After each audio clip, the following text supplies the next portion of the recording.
kita penting nggak sih buat US? Kalau menurut saya sih tetap penting ya. Tapi kalau melihat lagi tadi seperti yang Mas Adri bilang ya, at least yang dilakukan Indonesia adalah untuk making a strong statement gitu. Dengan gue bisa ketemu atau tidak, ya tetap hadir.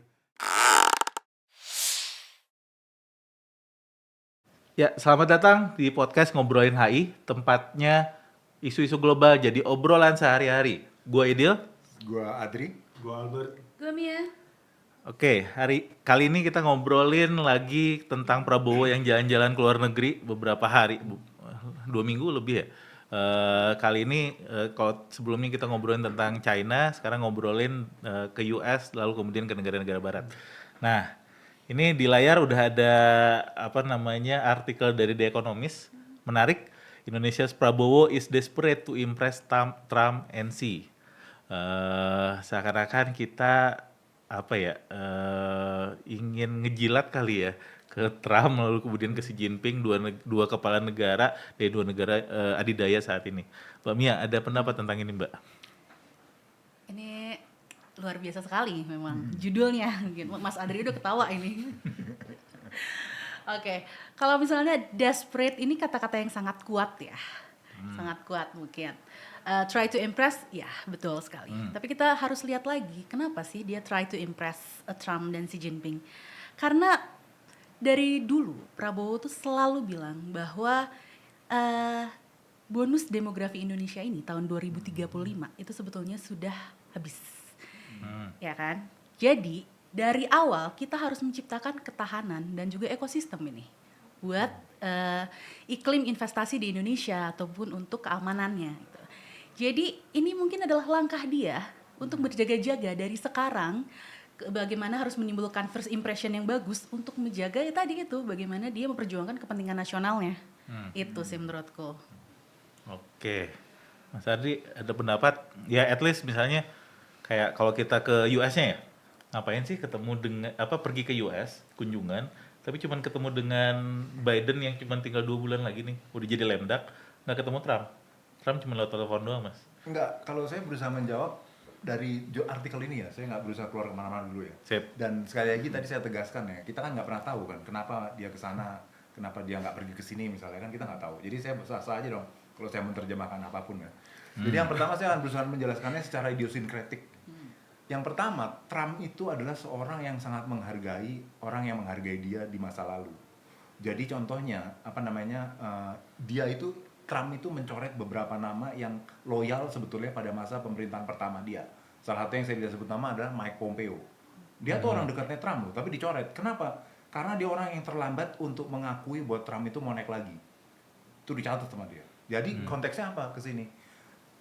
Kalau menurut saya ini, suka atau tidak suka, saya dukung Prabowo. Dia tahu bahwa dia mau bikin catatan di pikiran Trump bahwa ini orang yang sempat minta mendukung dia. Jadi nanti suatu waktu gue akan hubungi dia lagi. Kasarnya gitulah, bahkan kata-katanya muncul kan. Anda kan tahu nomor saya lah, karena dia ngomong gitu kan. Itu kata-kata penting tuh. Itu idiosinkretik banget tuh. Itu unpresidensial ya, itu personal ya. Jadi menurut saya itu tuh, jawaban pertama adalah itu. Karena Trump itu adalah seseorang yang sangat menghargai dulu tuh orang ini pernah dukung. Dan ini harus digarisbawahi kata-kata ini. Jadi atau diingat terus. Yang kedua, Xi Jinping. Xi Jinping itu adalah seseorang yang kalau disebut dalam seorang analis CIA tentang Cina, dia mengatakan bahwa Xi Jinping itu adalah campuran antara seorang paus dengan seorang kaisar. Dia yang menentukan doktrin atau yang namanya Xi Jinping Thought itu sebagai seorang paus dalam gereja Katolik tentu saja, dan dia seorang kaisar. Dan kaisar itu apa? Prabowo itu dianggap, kalau saya minta maaf mengatakan, dianggap sebagai negara bawahan, sebagai suzerain state, sebagai kalau dalam bahasa itu suzerain state, kemudian vassal state. Tapi bukan barbarian ya, Mas? Bukan. Yang di luar. Bukan. Tapi barbarian itu artinya lain, kita diskusi lain. Tapi dalam arti dia tidak anggap negara bawahan dan itu sowan gitu loh. Jadi itu dihargai juga bahwa di masa lalu terutama Xi Jinping cara berpikirnya adalah cara berpikir Cina sebagai sebuah middle kingdom, Tiongkok itu kan artinya middle kingdom kan, kerajaan di tengah. Kalau saya tadi bukan kerajaan tengah ya, tapi kerajaan di tengah. Dia tuh harus dikunjungi. Dan itu Prabowo membuat itu. Jadi kalau menurut saya lepas dari sinisme ekonomis tentu saja, dia sarkas biasanya. Saya menganggap bahwa Prabowo tuh tahu psikologi dua orang ini. Jadi dia berkunjung tuh ke situ. Dan yang terdekat tentu saja dari segi geografis tentu saja Xi Jinping ya. Jadi dia bukan ke Washington dulu kan. Dan itu kan sekali jalan dari mana China. dari China terus ke apa naik ke Amerika dulu, ke Amerika terus kemudian kan ke selatan Ke Peru segala macam. Jadi terus baru muterin dunia lagi ke Inggris. Saya nggak tahu jalur penerbangannya apakah dia ke Eropa sebelah sana atau balik lagi ke Pasifik. Kayaknya kan ke Atlantik ya. Jadi apa namanya itu jadi kurang lebih kalau menurut saya itu adalah jawabannya idiosinkretik ya. Bahwa menurut saya Prabowo mengetahui psikologi dua orang ini. Dan hubungan yang sifatnya personal. Yang satu idiosinkretik tadi senang dihargai, yang kedua agak narsis emang orang itu kan kita tahu Trump. Dan yang kedua adalah Xi Jinping dia merasa sebagai seorang kaisar yang harus dikunjungi oleh negara bawahannya. Oke. Tapi masalahnya Mas, mungkin gue nanya ke Abe, ketemu. Mas Andri juga apa-apa. Tapi ke Trump, sama Trump nggak ketemu, cuman teleponan doang. Teleponan di mana di hari sebenarnya kalau kita bisa nge-arrange sebenarnya bisa. Kalau kita penting bisa di-arrange ketemu di hotel di Washington dan sebagainya, tapi nggak bisa karena ketika ditelepon, oh iya kasih tahu saya bisa pergi kemanapun kamu berada terbang ke sana. Tapi nggak mungkin dari Washington ke Florida itu jauh. Dan habis itu kan dia harus ke Peru juga kunjungan berikutnya yang APEC misalnya. Akhirnya nggak ketemu dengan Trump. Kita penting nggak sih buat US? Kalau menurut saya sih tetap penting ya. Tapi kalau melihat lagi tadi seperti yang Mas Andri bilang ya, at least yang dilakukan Indonesia adalah untuk making a strong statement gitu. Dengan gue bisa ketemu atau tidak ya tetap hadir gitu ya, tetap datang ke US gitu ya. Kalau di sini dilihat kembali lagi ke judulnya desperate ya, kalau menurut saya sih ya desperate ya, karena ya untuk ngejar berbagai macam target yang sudah diset oleh Prabowo di awal pemerintahannya itu cukup tinggi dan ya di satu sisi desperate iya gitu. Jadi memang harus datang, bisa ketemu atau tidak tapi at least kita menunjukkan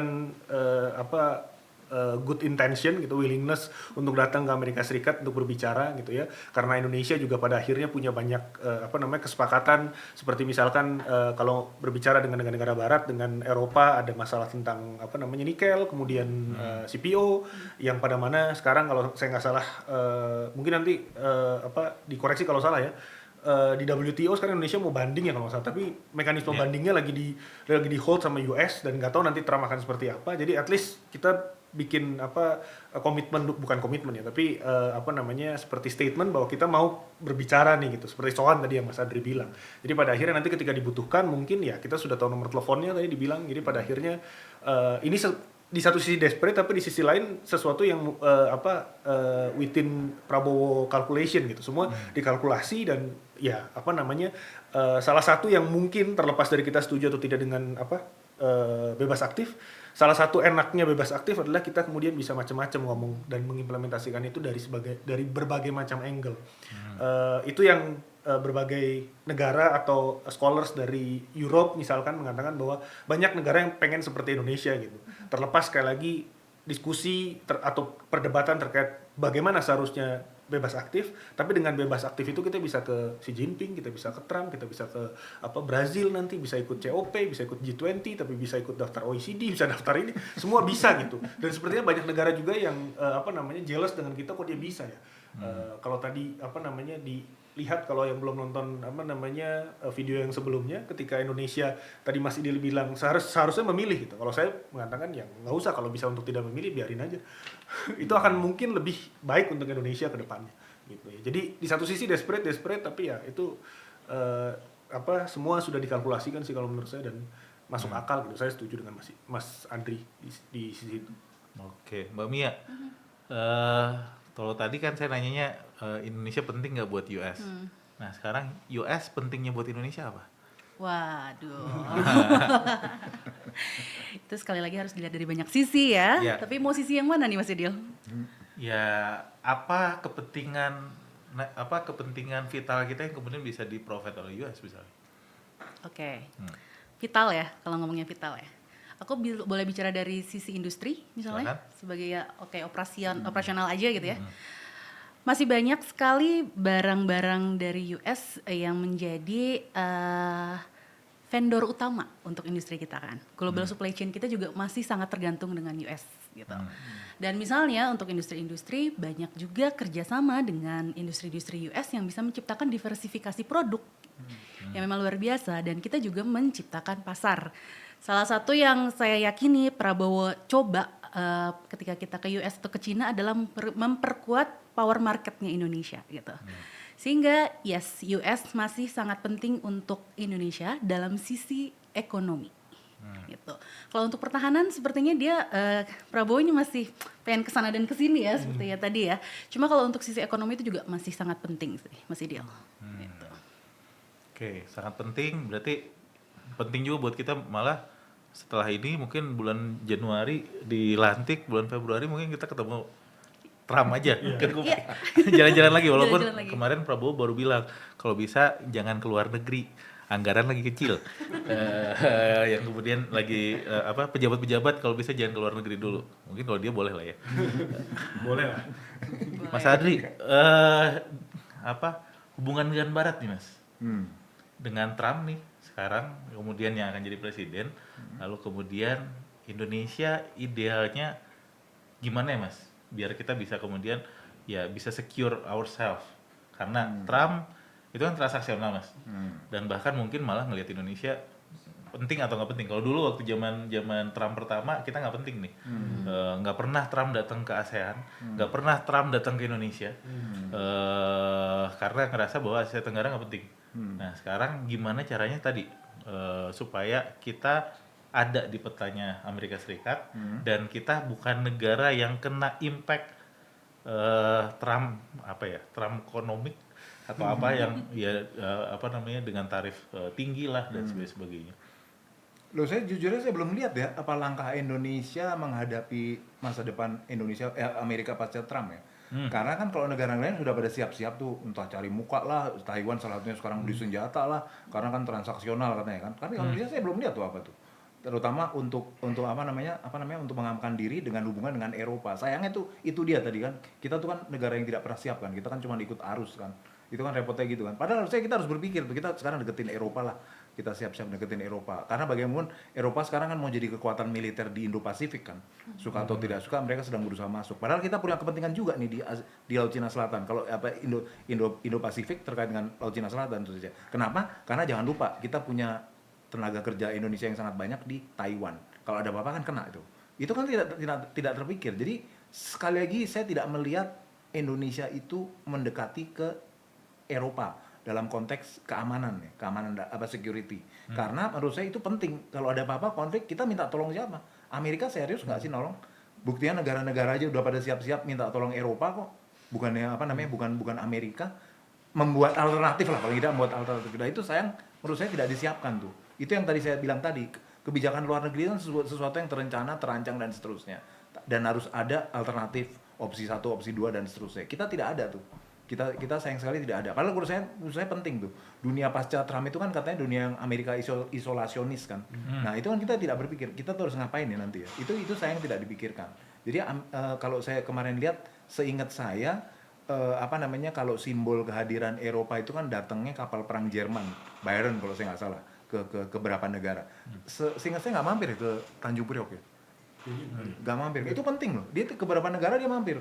Itu kan simbol loh betul kan. Jerman terus dia ngelewatin Selat Taiwan kan. Kapal-kapal Jerman tuh ngelewatin Selat Taiwan. Itu kan simbol kan. Nah itu sayang Indonesia tuh nggak berpikir ke sana. Jadi kita berpikir Belanda masih jauh gitu kan istilahnya kan. Jadi kan kalau istilah gitu. Jadi akhirnya nggak jalan tuh. Kalau menurut saya itu penting tuh.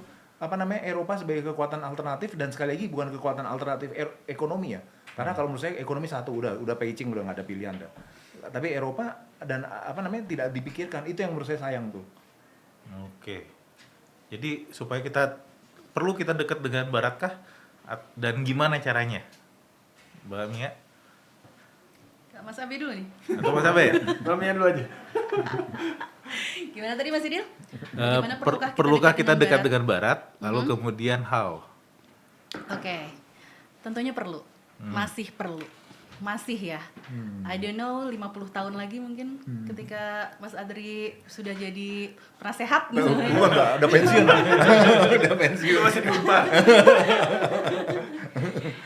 Oke. Caranya ya sudah yang seperti sudah kita lakukan sekarang tuh sudah bagus. Kemarin Ibu Retno Marsudi itu sudah sangat menancapkan si arah diplomasi yang luar biasa menurut. Dan dengan teknis-teknisnya juga luar biasa gitu ya, dengan cara-caranya. Hal-hal seperti ini juga jangan sampai dihilangkan. Jangan sampai dengan kepemimpinan yang baru ini hal-hal yang sudah bagus malah diganti KPI-nya gitu ya. Manfaatkanlah si channel multilateralism itu, manfaatkanlah channel-channel bilateral, atau yang manfaatkanlah si channel-channel personal yang mungkin selama ini sudah didapatkan, kita nggak tahu ya. Mungkin cara-caranya seperti itulah, cara-cara yang lama, tapi ya kan ATM ya, amati, tiru, dan modifikasi. Nah, mungkin ya ambil yang bagusnya dan tinggalkan yang kurang baiknya, misalnya gitu sih Mas. Oke, Mas Abe. Setuju sih aja sih saya sama Mas Adri, Mbak Mia gitu ya. Kalau ditanya apa tadi penting atau tidak ya tetap penting lah buat Indonesia gitu. Kita nggak bisa bilang Barat itu tidak penting dengan segala kelebihan. Walaupun tadi Mas Adri bilang kalau ekonomi semua sekarang preaching lah gitu. Tapi tetap negara-negara Barat punya kekuatan ekonomi yang besar. Dan ya Indonesia harus diakui sumber ekonomi pemasukan ekspor kita kan salah satu yang paling besar, baik itu CPO kemudian nikel itu semua ke Eropa kan yang paling besar sampai saat ini. Jadi ya itu yang harus dihadapi. Ya Indonesia harus lebih aktif lagi, harus bisa kemudian saya setuju dengan yang Mas Adi tadi sampaikan, mungkin cara paling utama adalah kemudian menggarisbawahi dulu sebetulnya yang menjadi tujuan kita tuh apa sih ke depannya. Kita tuh maunya kalau yang mau dijual dalam tanda petik secara komoditas, kalau ekonomi jadi fokus apa gitu, dalam militer apa, jadi jelas kemudian kita tahu kita harus deketin yang sini, kita harus menjual ini, kita harus melakukan hal ini. Kalau itu bisa teridentifikasi secara jelas, kemudian kita bisa tahu arahnya kemana gitu.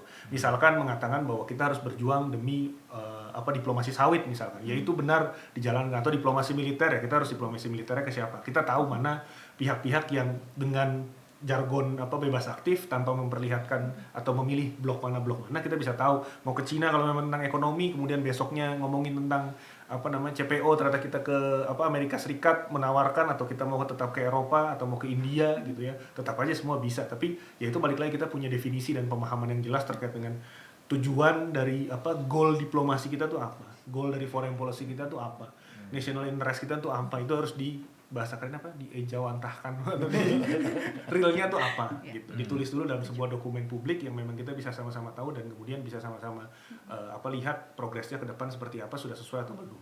Itu sih cara paling utamanya. Oke, sip. Ya mungkin catatan aja kalau dari saya, Indonesia mungkin 10 tahun terakhir kalau dilihat leaningnya, mungkin kita belum nempel kemana-mana kiri atau kanan, tapi kalau lean on kita agak lean ke China, agak meninggalkan dengan Barat. Bahkan dengan Barat tadi nikel, sawit kita berantem, kita nyari alternatif, misalnya kalau senjata juga cari alternatif termasuk dari Rusia dan sebagainya. Satu hal yang kemudian agak kalau menurut saya, kalau misalnya kita mau equilibrium, kalau kata Pak Marty, ya menghubungkan diri dengan Barat itu tetap kemudian harus bisa dilakukan. Jangan sampai malah kita entrap dengan negara-negara ya China atau negara-negara revisionis lainnya, China, Rusia dan sebagainya. Oke, thank you. Mungkin kan kita ngobrolin lagi lebih di dalam. Yang pasti kayaknya cukup buat yang episode ini. Teman-teman silahkan subscribe channel Ngobrolin HI. Dan kita ketemu di obrolan-obrolan berikutnya.